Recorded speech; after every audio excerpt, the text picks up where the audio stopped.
Ce week-end, c'était les 24 heures du Mans moto sur le circuit Bugatti, une épreuve devenue mythique dans le monde de l'endurance moto mais qui, depuis sa création en 1978, n'a jamais vu un seul constructeur européen s'imposer sur les terres françaises, mais pourquoi ?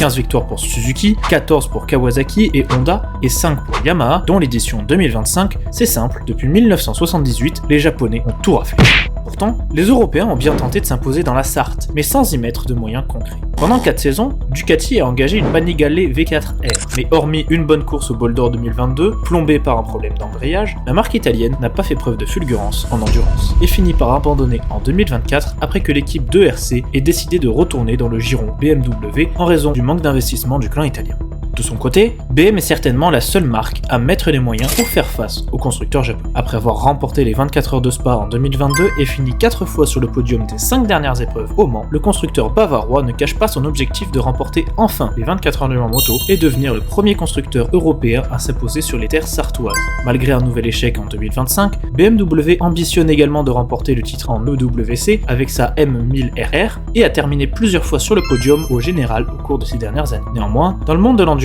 BMW constitue une exception européenne, alors que les autres grands constructeurs du continent privilégient la moto-vitesse avec la MotoGP pour Aprilia, KTM et Ducati, aussi présents en Superbike, ou le Supersport et la Moto2 pour Triumph. En effet, contrairement à ces catégories, l'endurance n'est suivie à grande échelle que dans 2 pays, la France, où se tiennent les 24 heures du Mans et le Bol d'Or, et le Japon, ce qui a créé un relatif désintérêt des Européens, voyant plus d'intérêt à investir en vitesse qu'en endurance. Une opportunité dans laquelle s'engouffre BMW, qui malgré tout reste en difficulté face aux Japonais, devant miser désormais sur 2026 pour tenter de réaliser l'exploit.